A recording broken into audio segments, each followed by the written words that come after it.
chicken neck, fried chicken neck. Yan, pampulutan guys. Yan, sarap. Wow.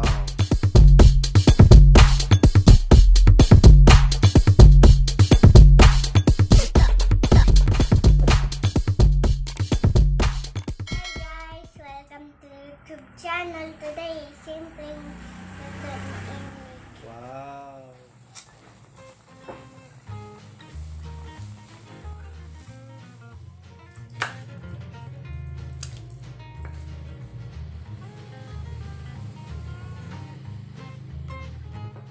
Hello po guys, welcome back po sa Simpleng Luto ni Enrique channel.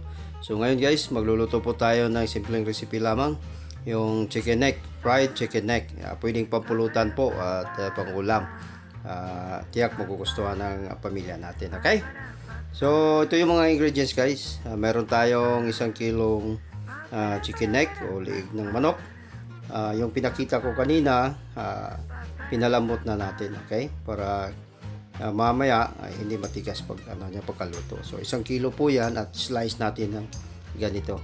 Okay?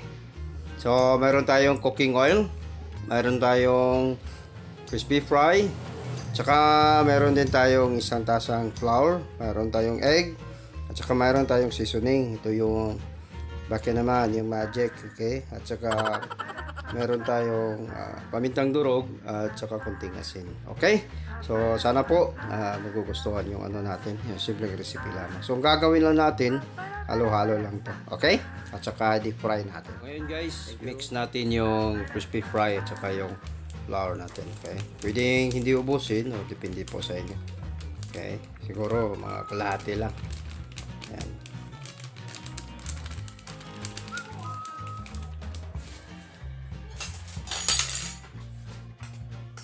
At saka yung pamintang durog natin. Okay?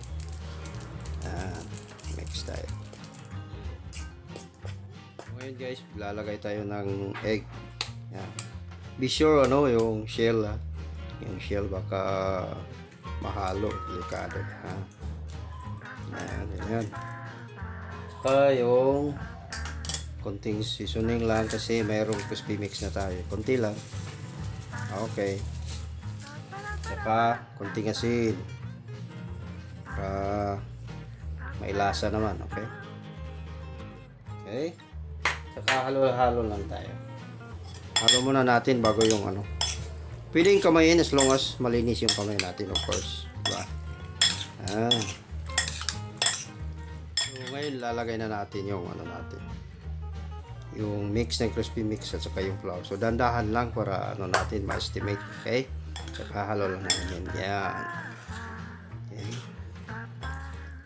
Para mabango, lagay tayo ng bawang. So, ito na guys, ready na yung natin, lalagay na natin, deep fry na natin yung chicken neck natin, okay?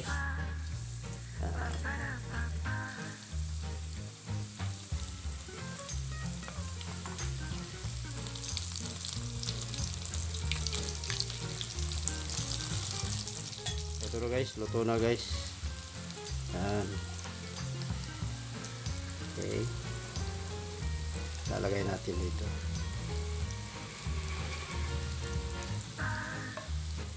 Ito na po guys, tapos na po yung chicken neck natin, pampulutan. Pwede din pong pangulam.